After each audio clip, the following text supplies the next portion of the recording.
An afternoon of remembrance and hope. Survivors of suicide loss are coming together today in Lansing. Good evening, I'm Deanna Giles. This annual gathering marks the start of what can be a difficult holiday season for people who are grieving. News 10's Riley Connell is in the studio with more.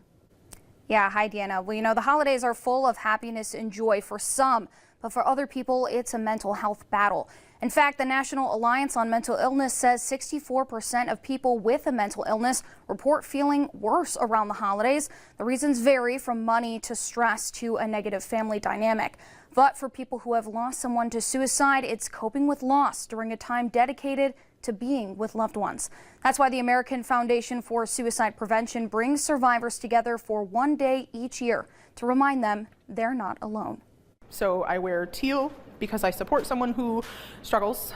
I wear purple because I've lost a friend or family member. Each ribbon a reminder of someone lost to suicide or someone who's fighting to overcome it. It could be like a roller coaster. You know, healing is not linear, neither is grief.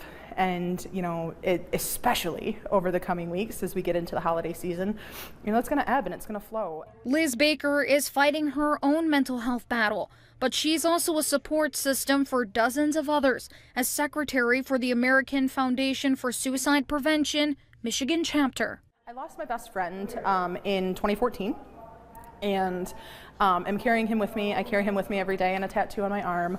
And he really is the reason why. Offering that support becomes even more important during the holidays when isolation and feelings of loss are heightened. The holidays can be a really trying time, you know, for people that have experienced a loss, especially a loss to suicide.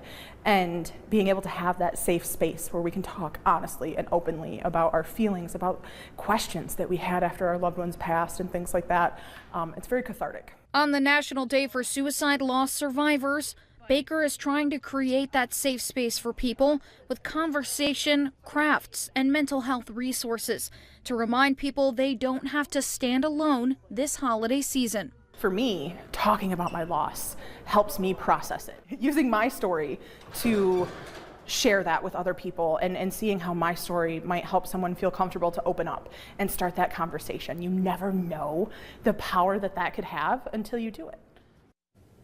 Baker says finding the strength to share your thoughts and feelings can help you get through them.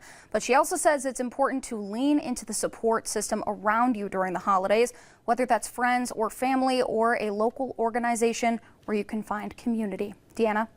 All right, thanks, Riley. If you or someone you know is struggling during the holiday season, you can call the Suicide and Crisis Lifeline for immediate assistance. That number is 988.